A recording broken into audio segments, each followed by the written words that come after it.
This is my brand new Facebook Live. Today is my birthday and I feel like doing a uh, video of how I make my birthday cake. So earlier, some of you may have watched my how to separate the egg yolk from the egg whites video, and I hope you enjoy that. Now I'm going to start make my sponge. So right now I have my egg yolks and my egg whites separated, about 5 eggs. And I have put some sugar already, which is about 50 grams. And I am putting about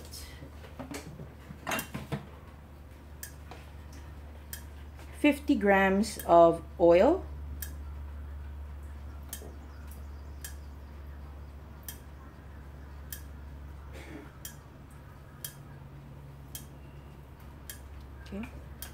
So 50 grams of oil into my egg sugar mixture and just beat it. You can beat this with your mixer, but because I only have one set of bowl which is already in had the egg white in it, so I just use a whisk. It's fine until they're all well combined. Okay. And then I'll put about a teaspoon of vanilla. 1 teaspoon is about 3 to 4 grams in your scale. And I put about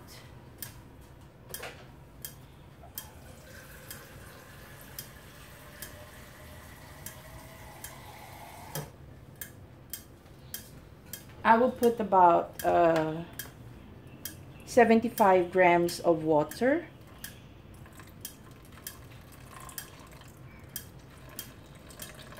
That's roughly about 1/3 cup. Okay. I prefer using grams. I prefer to weigh my ingredients because I noticed that my bakes gets more accurate if I measure them all. Okay, so that's for the liquid part. I am going to put the dry part of the ingredients. So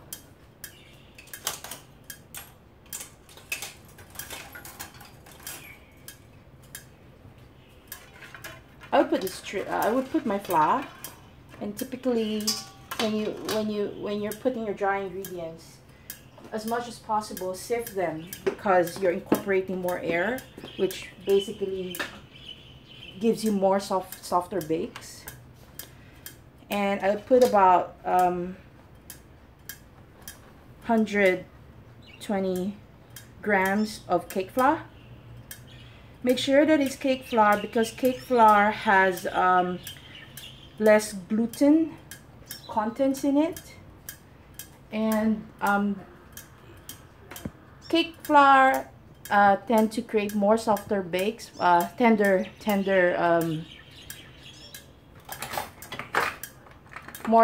cakes. If you do not have cake flour in your area, then you can use all-purpose flour, same quantities, but substitute at least 1/4 of that with corn flour, and then sift it 5 times. Alright, so that's cake flour. And I would put, where is it? Take this aside. Okay. I put baking powder. Make sure it's double acting. Why is double acting? Because baking powder, as soon as it hits the water, it started to do its work. So in terms of rising, it kind of, it started immediately. It gets activated as soon as it hits the water. But with double acting, it activates the second time when it feels the heat from the oven. So about 1.5 teaspoons of baking powder. And half teaspoon of salt. Okay. So I am using a special ingredient because I'm making mango sponge, and I'm using freeze-dried mango powder. If you can see that. Let's see if you can see it. Okay, mango powder. And normally if people want to, you know, create flavored sponge cake, they would use flavorings or they would put fresh mango juice inside. I'm trying a freeze-dried method to see how this fares, and I put about maybe, how many grams is this? Oh, okay, 20 grams.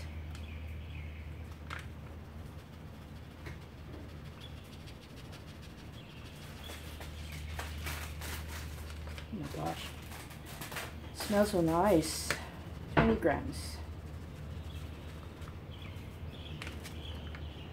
Because 40 grams of this says is equivalent to 300 grams of real fruit. And I don't intend to put all of the 300 grams of fruit, so I'm using 20 grams first as a good benchmark.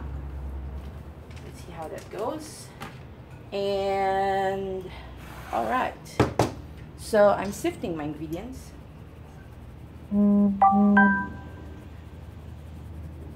Sifting, you should always sift your ingredients. Always. You know why? It also helps, it also helps that if you sift your ingredients, you break down your flour so that when it gets mixed with your ingredients, with your wet ingredients. Okay. Some of the mango actually stuck inside.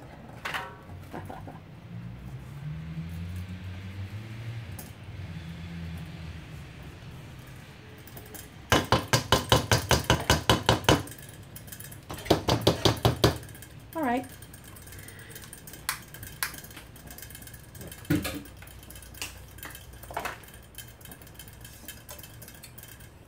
Okay. So I sifted all my ingredients. Smells like mango.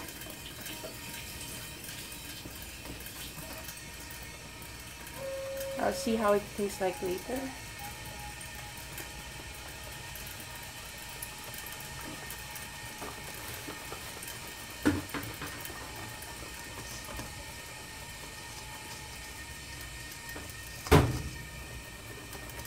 By the way, this is the first time I'm actually making this recipe.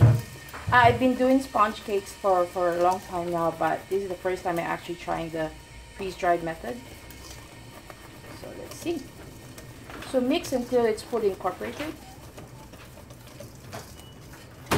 Don't overmix, otherwise you'll get a really tough cake. I'm getting that ribbon consistency, so it should be okay.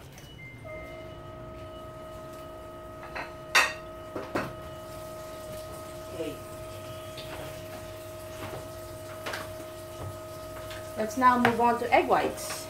Okay. Rule number 1. When you're beating your egg whites, make sure that the bowl that you're using doesn't have anything oil, anything greasy inside. Otherwise, you have a problem making it as a meringue. Secondly, no yolks inside. Make sure there's no yolks. If you want to know more on how to get the egg yolks out of your egg whites, check out my earlier YouTube live video. And this magical item here is called cream of tartar.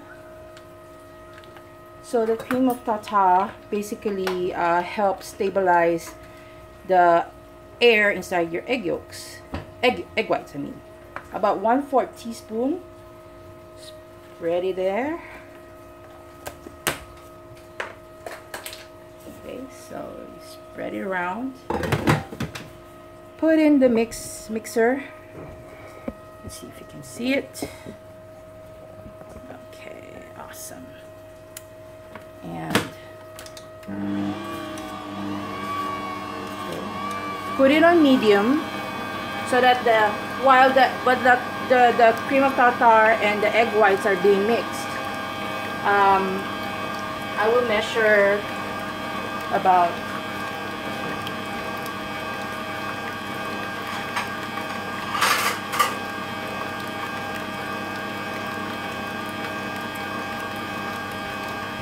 about 100 grams of sugar.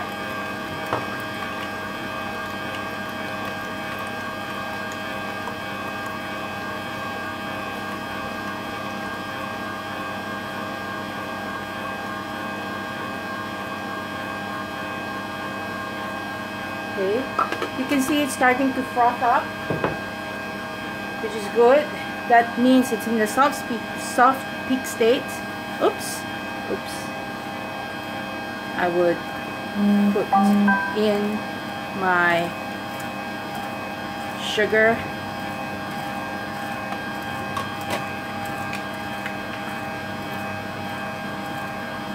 I lost about a teaspoon there.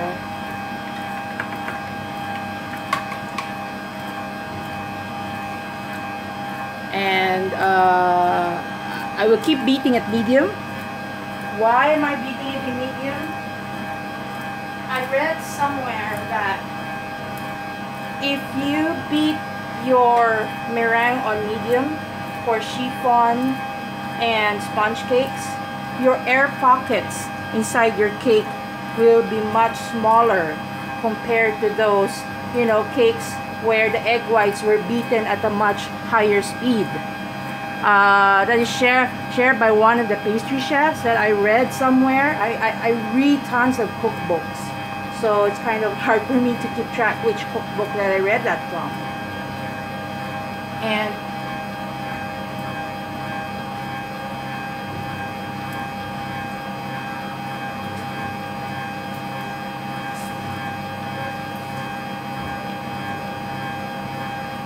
okay, so this process will take about 10-15 minutes of beating.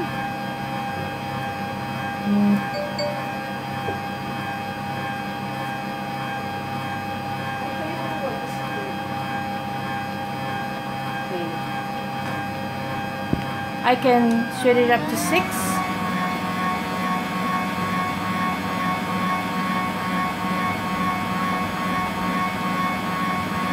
If you see that how would you know if your egg whites are ready?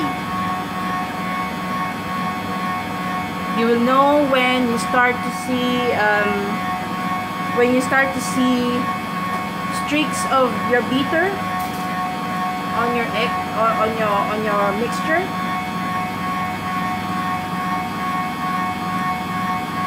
So see, there's like soft streaks there. It's not ready yet.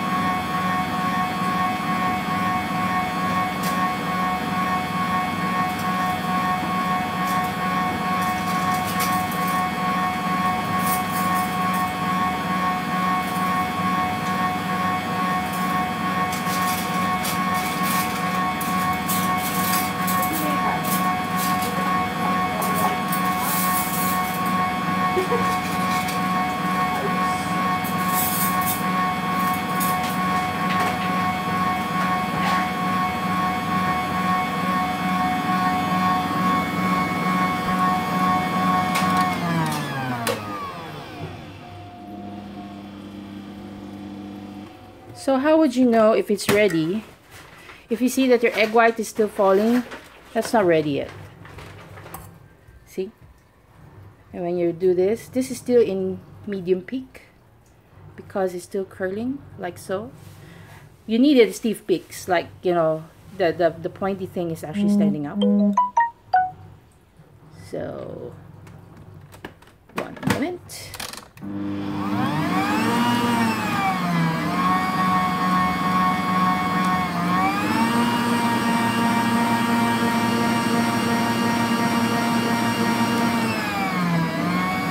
So I'm alternately pulsing the beater to high, between high and high medium, because I do not want you to wait too long.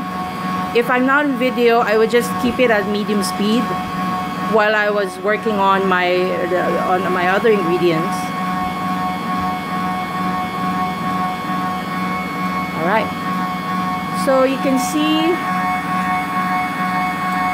All right, so you see how much there's like streaks that start coming out, and they're not solid. There's like a lot of them. And you see how much the egg white is starting to clump up on my mixer. Alright, it looks like stiff because the egg white is not dropping. And as you can see, the peak right there, standing up. And it is standing up. So we have stiff peaks, my friends. And, alright, a little bit more on medium, just to knock off some of the air, the large air pockets.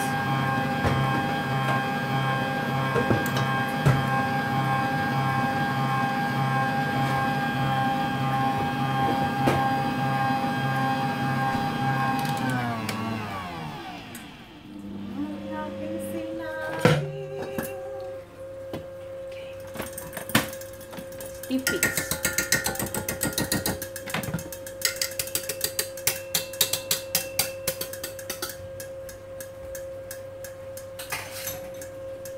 Another way to know if it's stiff peaks, if I turn it like this and it's not falling down. Yep, that's stiff enough for me. And okay, so I'm going to put this guy into this guy. So divided by, I would like make sure it's nice and even. And I would divide it to 3. And then I put 1/3 first into the bowl, like so. See how I divide it into 3? Nice 1/3 there. And I would fold it.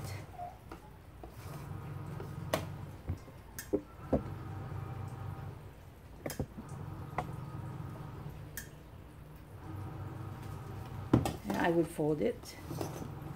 See how I am turning my bowl as I was folding my egg yolks, so my egg whites.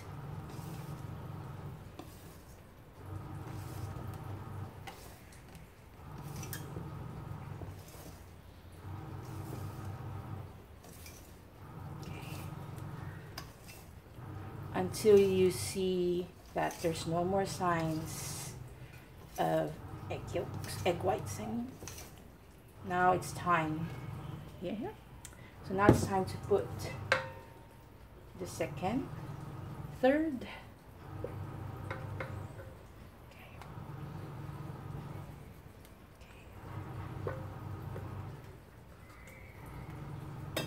And once again, I will whisk it, folding and turning my bowl as I go. That's right. You can always do this, but you will lose the air from your meringue. So it's very important that you fold it gently to retain the air in your egg white, and so that your sponge will not fall later after you bake. All right, and let me put this away. Lastly, the last portion.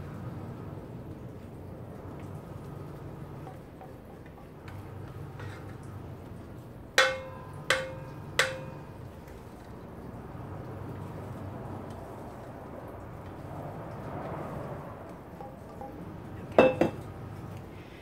Notice I'm using a spatula now. And I fold as I go. So I go under and over, under and over, under and over, gently as possible. And just keep folding until you do not see any more egg whites in your mixture. See how nice and fluffy is that? Oh my gosh. So see, like those, like this one, this is an egg white. I would scoop right there and just fold it. Make sure that you scrape around in your bowl so that you do not lose any of that unmixed egg white. Okay. All right. Don't overmix it, by the way, because again, if you overmix it, not only your cake will be tough in terms of texture, you will lose your air in your egg whites. Right, looks ready. I'm ready to put in a pan. Now, this pan is a special pan. We call it chiffon pan because it has a hole underneath and it has a, you know, that it's nice and treated inside. And what it does is, when I put a cake, I will bake it.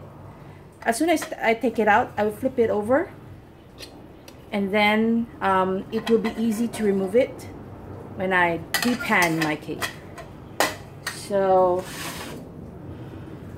my technique on how I transfer my batter into the pan, you ungrease it. Don't put any baking paper, line it with special goop. No, don't. Because sponges, especially chiffon, they need this wall to climb up as the air, you know, as the meringue gets cooked, the air inside the meringue expands, and that is your basis on how your cake will rise nice and tall. And make sure that when you pour the batter into the bowl, into your pan, make it as gentle as possible. Do not just like one swoop dump it everything. No, don't. You need to preserve those air packets. I spent months, even days and months, trying to figure out what went wrong with my bakes, and it's all about how you handle your batter. So always remember, be gentle. Okay?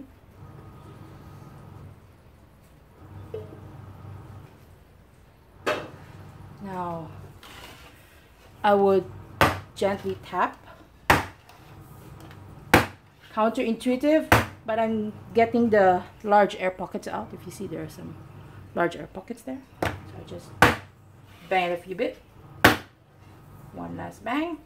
All right. And it's ready for the oven. So I would bake this in the oven for 45 to 50 minutes at the lowest area of the oven at about 165 degrees Celsius. So if you are to follow me, okay, this is how it looks like, my oven. Haha. Okay, so it's inside there. So that's it. That's it. I'll bake this for the next hour, and I will go back online and show you the results. So see ya. Bye.